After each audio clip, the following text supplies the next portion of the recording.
Hello everyone. I have brought forth a story I name Bonds Thicker Than Blood from a series I hold dear. And while this is my fourth work, this is my first work to make it to YouTube as an audiobook. What you are going to listen to is the music version where instrumental songs, mostly VGM, will play in the background along with subtitles. To those who are reading along with the subtitles, the four main characters will be color-coded when speaking. Their name and color will appear at the start of each chapter. If you wish to listen without the music for a more relaxing experience, there will be a link in the description for a musicless version. And if you would rather read it at your own pace, you can read the entirety of Bonds Thicker Than Blood at Javier the Great at AO3. Link will also be in the description, as well as the music used in the video. Without further ado, I hope you enjoy. Chapter 5. Isamu, are you out here? Hotaru called out from within the entrance of the tower. She rubs her neck and shoulders as last night's rest was abysmal. Already she is one day into her quest, and the morning has her considering backing down from the king's proposal. I'm just about finished, Isamu answered back, and soon he appeared from out of the corner, near the tower's opening. His body is covered in sweat, and he takes a moment to breathe after each sentence. However, unlike emerging from the staircase to the Bunnicorn's lair, he has a joyous smile.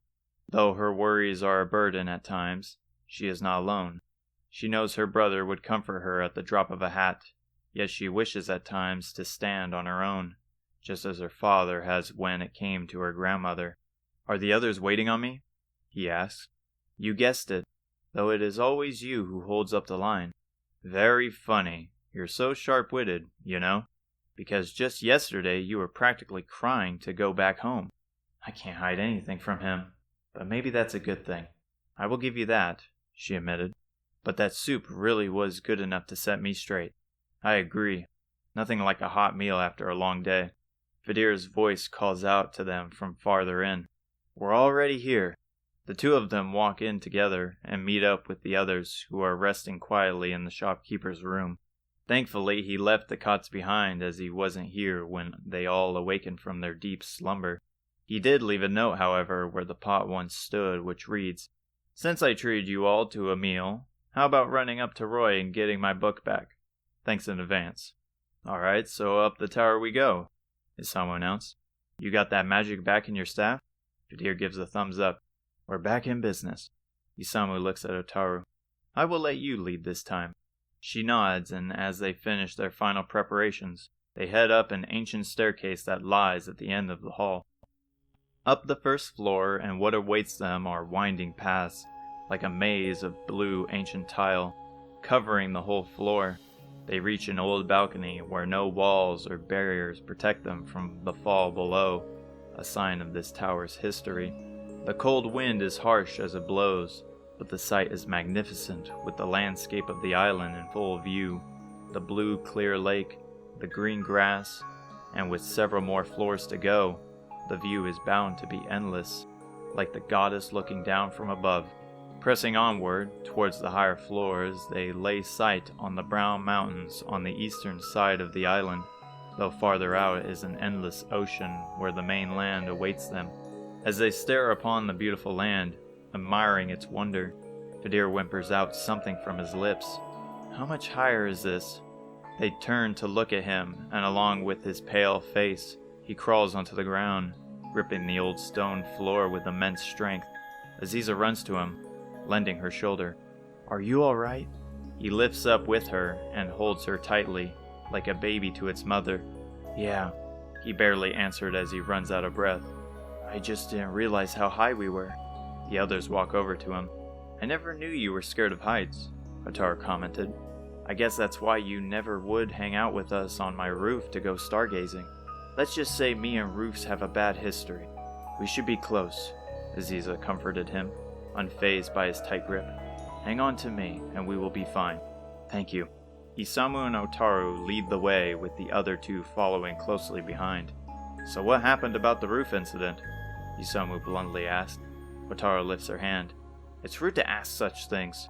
No, it's alright, Fadira interjected, thankfully saving Isamu from another injury. It happened around 5 years ago when I was cleaning the roof of the chapel one night. The ladder I used to get up fell to the ground, and I was stuck up there all night until the morning when the priest arrived. Hotaru shouts, gritting her teeth, her blood pumping. That's outrageous. How could anyone allow a child to do that? If we find him, I'm gonna give him a piece of my mind. Please don't. It was my decision to go up there without anyone. I just wanted to give back to the church that took me in. Makes sense, Isamu said.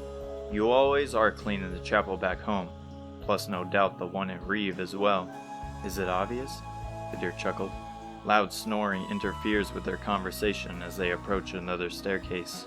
Unlike the others, this one has a red carpet that lazily reaches the bottom, as it doesn't cover the entire stairs. They cautiously step up to the top. Each step, the snoring increases in volume. At the top is a small room like before. However, it's filled with old stone bookcases and a modern proper bed. In the center is a wide decorated table with a lit scented candle of spring, and at the end of it is an old man in a blue robe, sleeping soundly. Is that him? Hotaru whispered. The old man shoots up from his seat. What? Who's there? He flicks his head around like a small bird and spots the group. Who are you kids? We were told a wise man lived atop this tower, and we need guidance on our journey. I see. He hastily dusts off breadcrumbs from his robe, revealing stains of ancient time to where the smell it once carried has died. Please step forward. You see, many people refer to me as a legend, but I am a simple dreamer. So it's called Dreamer's Tower because you're always asleep in here? Hotaru asks, with Isamu rolling his eyes. He laughs. That's a funny way to look at it. But don't be fooled. I know why you're here. He lifts from his chair and steps over to his bookcase, searching for something.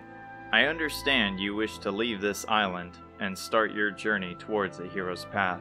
I can get you started, but I don't have all the necessary means of getting you there. He finally grabs onto something before returning to his worn chair with a ripped cushion. Onto the table he sets down a key and a white feather. A magic portal lies to the east mountains of the island, which will transport you to Romaria. However, that path has been sealed by stone during Baramos' invasion. The key will open the door to the portal, and the feather has only enough magic to fly you to the man who has the power to remove said stone. How do you know all this? Hotaru questions as she scans the old key and feather. A dreamer like me can see things unknown to others, like the dream of your infiltration through evil and darkness. Or I should rather say, vision. Hotaru flinches back. You know about that dream? What is he talking about? Isamu shouted. The dream I had, where I stormed a castle. You had it again? Everyone looks at each other as chills enter their body. This reoccurring dream had first started on the day her father left Alihan several years ago.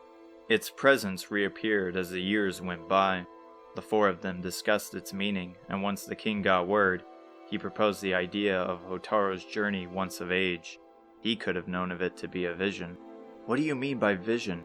She managed to say. It's simply a reality upon thousands that could exist.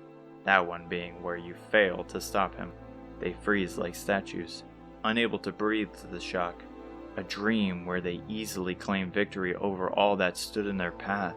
Then we will change it, Isamu said, taking the charge and standing stoic. Grandma always said to never let demoralizing words dissuade you from your goals. We will end Baramos. You remind me of a young warrior back in the day with the same fire in his heart, and that is why I wish to aid you, just as I did him. Dad was here? Now take hold of your destinies and save the world. With the wave of a hand, a red door magically appears in the wall. It opens on its own, revealing the entirety of the island right before their eyes. The feather glows light blue while guiding Hotaru towards the ledge. Stay close. Have faith in its magic and it will guide you to the one you seek next. Oh goddess, help me, Kadir cried, hanging on to Hotaru with all his might. Isamu holds her shoulder, but Aziza is hesitant as she turns back towards him. I have this consistent nightmare of my parents meeting their end during Baramos' invasion. No one knows what happened to the soldiers who fought against them. Is that a vision too? Her voice softens as she cradles herself with her cold arms. Please, all I want to know is if they are still alive. He shakes his head. I'm sorry. I don't hold the answer to your question, for the past has already happened. She takes a deep breath to his answer. I should have expected that. She sniffles and wipes her eyes before grabbing hold of Otaru. She looks to her sniffling friend, but doesn't have the time to think as a mysterious force pushes them. With a faithful leap, screaming as they fall, the feather enwraps them in a blue light, and they take off like a beautiful comet in the night. The old man watches as they fly high in the sky with a warm smile on his face. They disappear into the night, and he walks back over to his seat. Finally, they leave and the magical door disappears. He sits down, getting comfortable as he loudly yawns. His eyes widen as a thought reached him. Oh, goddess. I was supposed to give them that book that guy keeps complaining about. Oh well.